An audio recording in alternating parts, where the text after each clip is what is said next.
Hi everyone, I hope you're doing well on this Friday evening. I'm shooting my first video in a while, and there's a reason for that. Um, I think the last video I shot, I was checking out of I was checking out of the hospital at the time, and I gave you an update then, and I haven't done really one since. We've been so busy. We've actually really been busy. So to kind of give you an update as to where once I checked out to now the Hope Lodge, obviously you can see our room kind of behind us. When I first checked out of the hospital, what they asked me to do is the doctors and the medical team asked me to come back every day. And what's nice is that there's a free shuttle that takes us back and forth between the Hope Lodge and the hospital. So what they asked me to do is come back every day, and every day they would check my blood. Every day they would see how I'm doing, and what I've been going through the most is initially it was getting fluids. It was hard to retain fluid. Also, what they were doing were giving me platelets and giving me red blood cells because I was still in my infancy in terms of my immune system. The other thing that they've been doing since day one is been giving me magnesium supplements. Uh, I've been getting them in pill form and I've been getting them in IV form.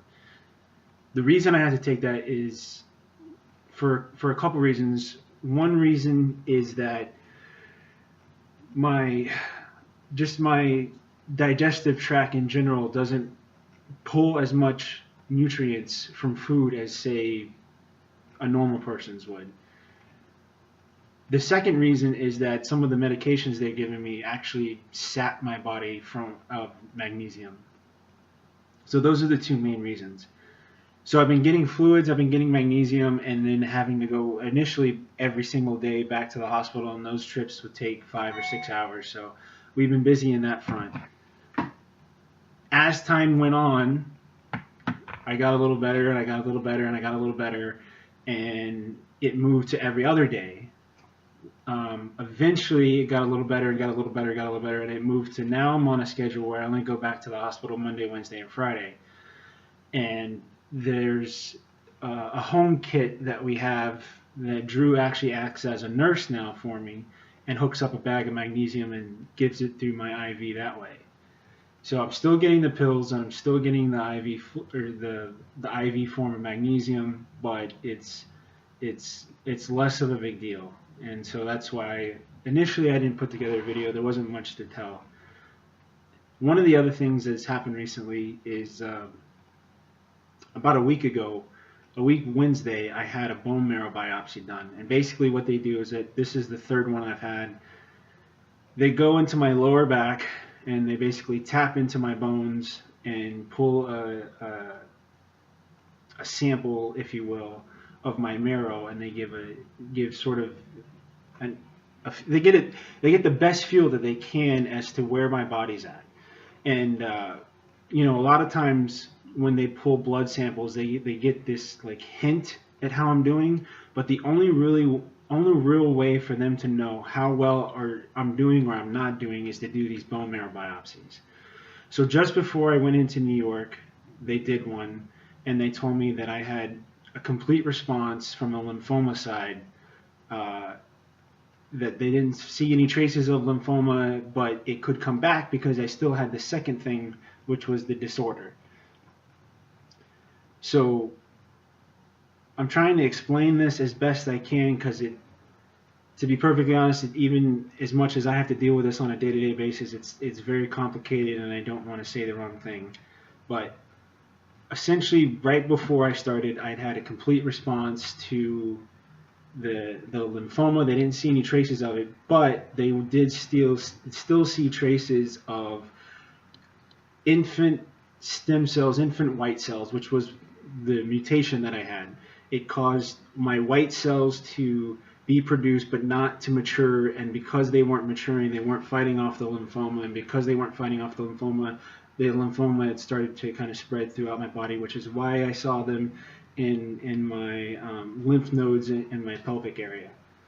So the treatment was to take care of the lymphoma, get it from stop spreading in my body. They did that successfully before I came to New York.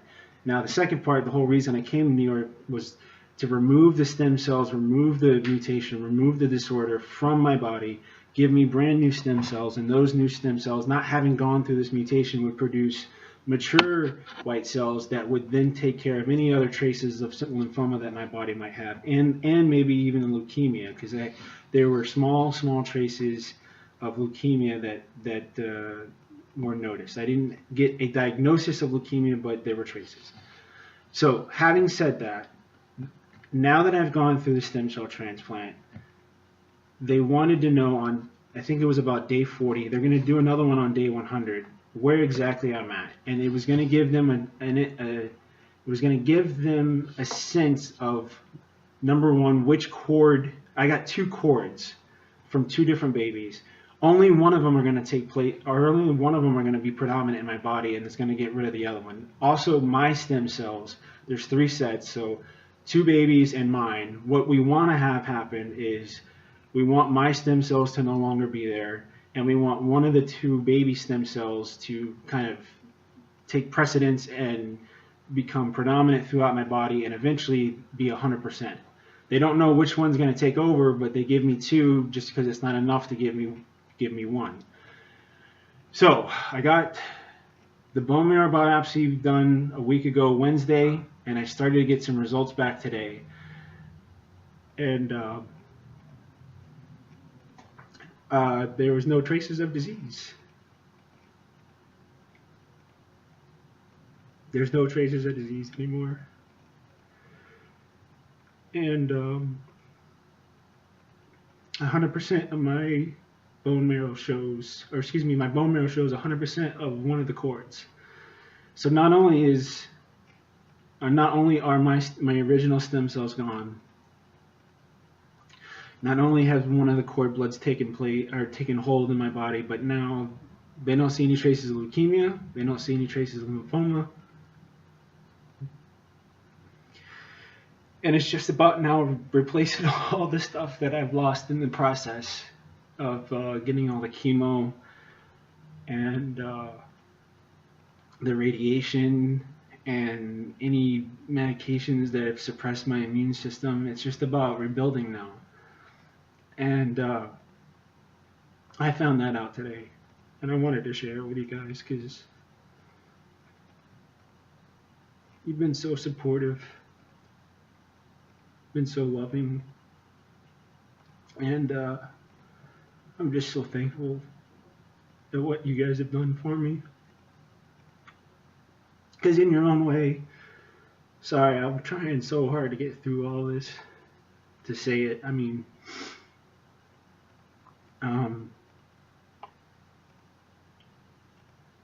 you've done so much to save my life, and it could have been something small, like maybe setting aside 5 minutes of your day to pray for me, or it could have been something where maybe you donated money, or maybe you drove all the way up here to see me, or maybe you watched my kid when I had a chemo treatment or a radiation treatment, or maybe you brought food over to the house so that Drew didn't have to cook, or there's just a laundry list of things that you guys have done. And if I didn't have absolutely every single bit of that, I wouldn't be able to sit here and tell you today that I don't have any more of the disease.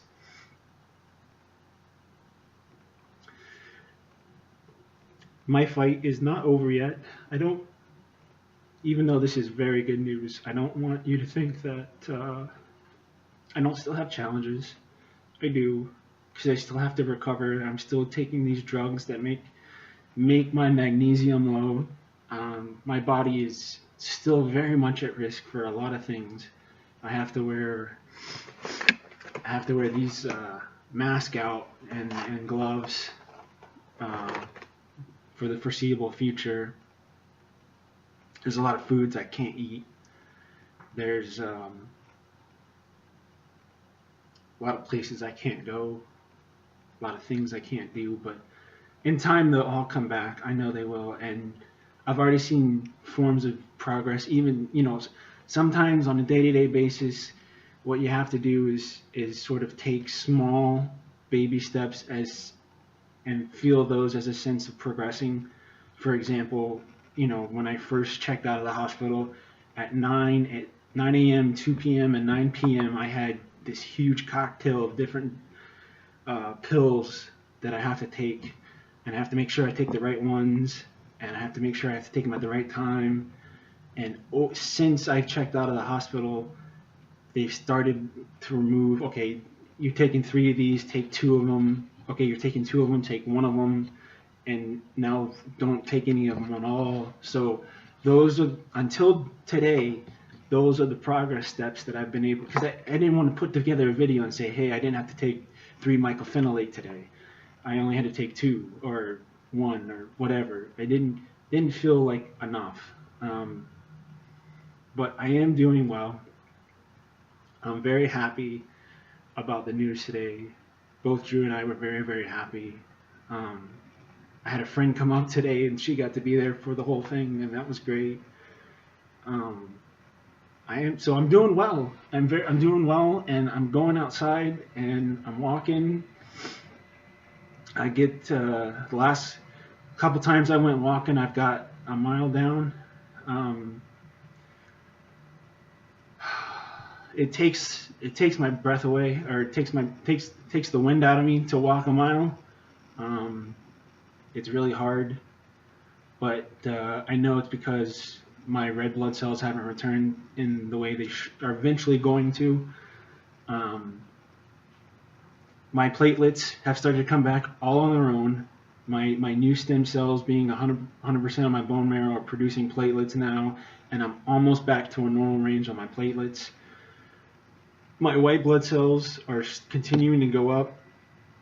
They are getting propped up every now and then from this shot they put in my arm called Neupogen. But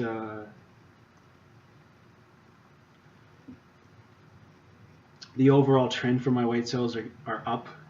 I have to get the booster shot every now and then.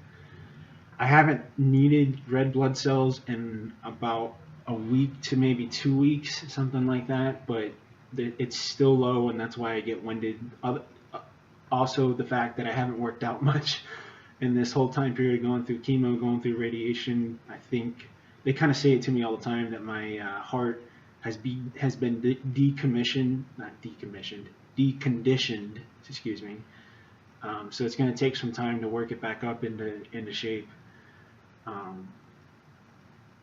So I got that ahead of me, but I'm doing it. I'm every day that I can. I'm trying not to push it, but I am at the same time, because the last thing that what I want to do is do something stupid and then wind up back in the hospital for a couple of days. They make me drink a lot of water. I try to keep up with what I need to do, and then slowly but surely push it just a little bit more than what I did the day before. So I'm on 32nd Street. Yesterday, Drew and I walked to 37th Street and came back. So the next time we go out, I'm going to try to get past 37th and get to 38th.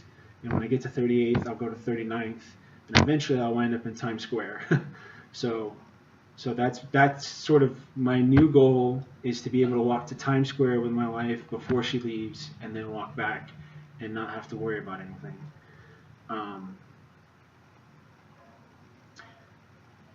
Over the last month or so, a lot of people have mentioned to me, either in passing or just flat out directly saying it to me, that somehow, some way, my story, my journey, my fight, they found somehow inspirational. I never meant to be inspirational.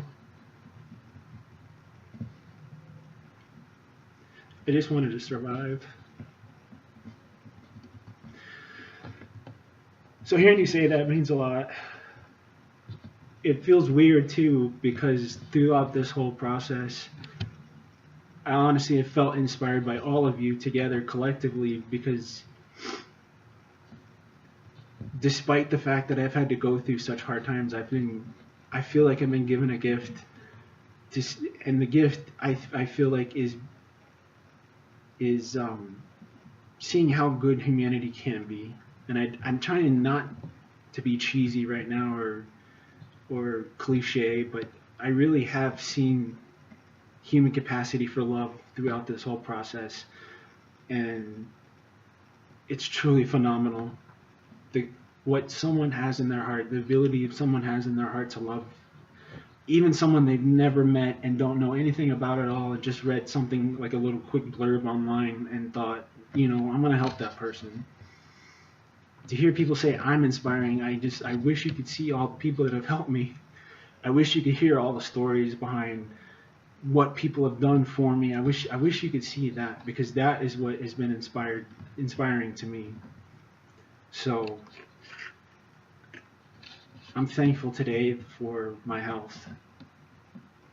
I'm thankful today for my recovery, but most of all, I'm thankful for all of you. Because throughout this whole dark process, I'm finally starting to see light, and I feel better. I feel more active, even though not nearly as active as I used to be, but I'm forever grateful to all of you. And I love sharing these stories with you. I love bringing good news to you. And I know this video is a little longer than the normal, but I feel like I had a lot to say. And